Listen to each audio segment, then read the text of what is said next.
There are foreign words whose specific meaning has no direct translation and is therefore best left untouched. But again, Orwell's key advice here is to... I feel like these examples are kind of iffy. Like, I understand what is being said.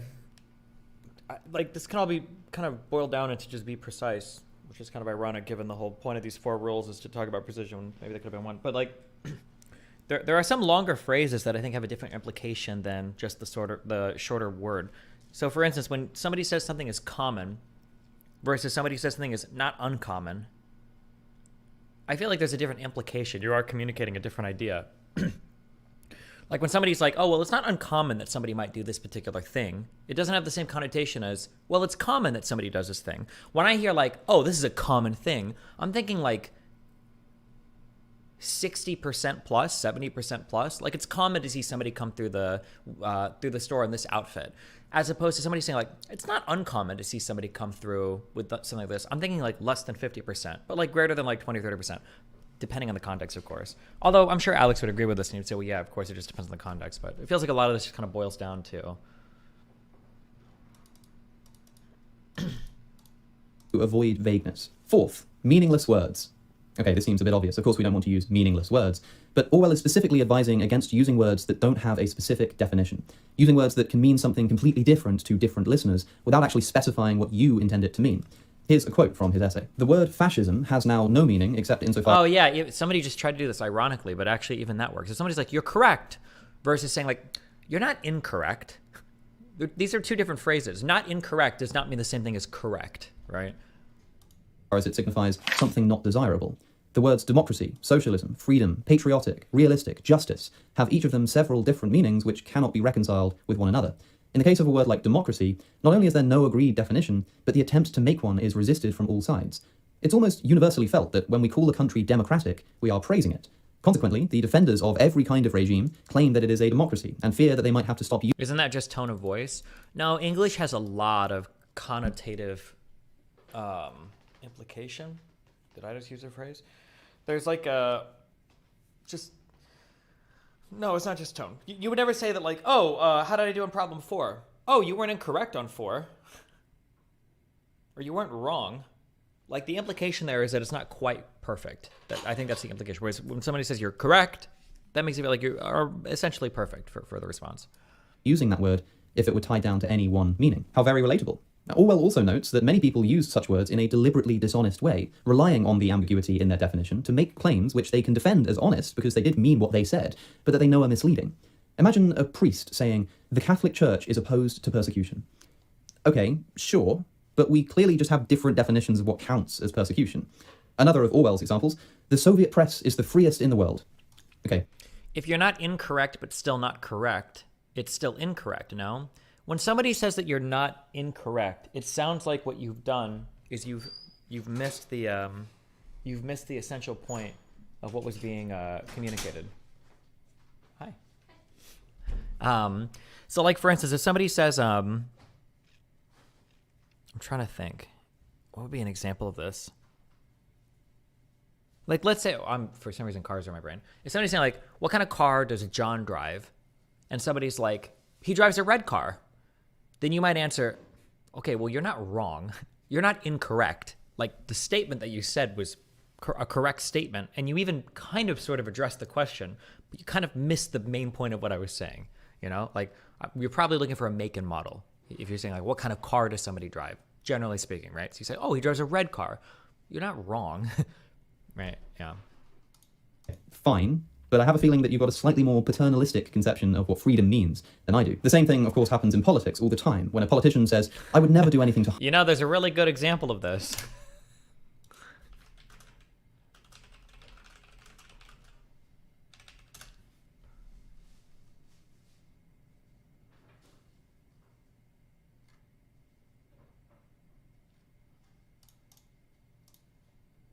Anyways, I'm glad I got to visit Israel and...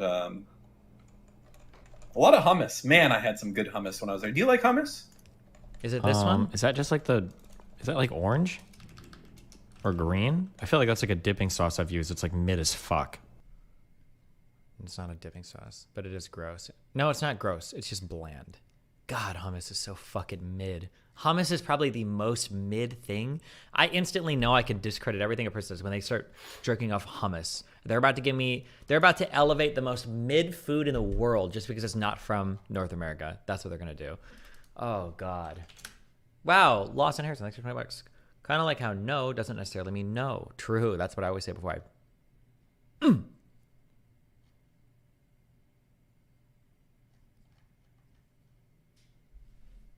Veal venison?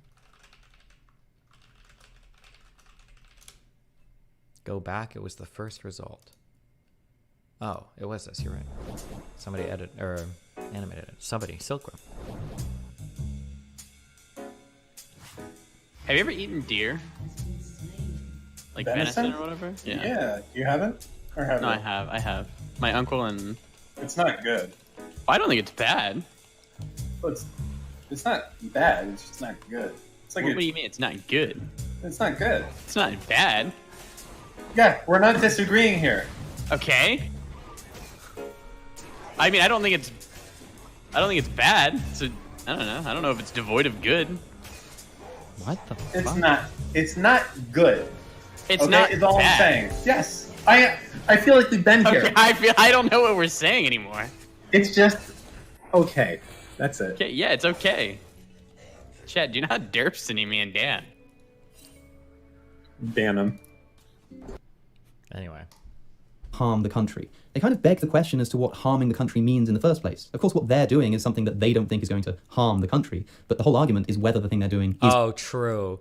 The same. You know what? If we were to draw a Venn diagram,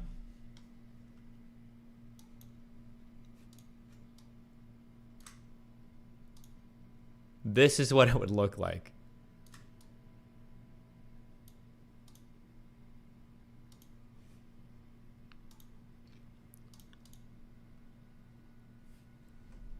People on the left think hummus is amazing.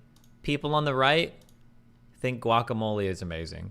And you know what? Both of them, they both agree with each other. There's almost a complete overlap between these two groups of people. It's like a mid-off between things you can put on food.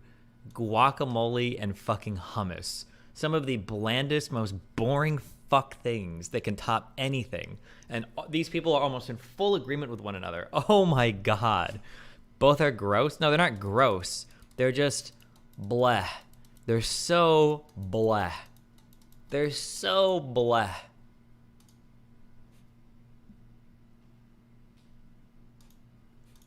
harmful at all. So the definition of harmful is something that needs to be specified in order for the sentence to even make sense. If these words are not strictly defined, then they are, in a sense, meaningless. They have no unifying meaning. This is exactly how we end up with the United States, the Netherlands, and North Korea all claiming to be democratic. Similarly, if a traditionalist community is accused of misogyny, they might say, what is a superior version of those two? I submit to you that in any case where you're using guacamole or hummus, you can substitute it with a hot sauce and it'll be better. I don't care that the texture's different. I don't care that it's got less matte. I don't care. Just substitute it with a hot sauce. You're better off. You're better off for it. Or literally any Indian curry topping thing ever. Okay? Any of it would be better than either of those two things. There you go. no, we care deeply for the welfare of our women. I don't doubt that they genuinely do, but they probably have a different idea of what a woman's salsa? welfare Yeah, a good hot salsa. There you go.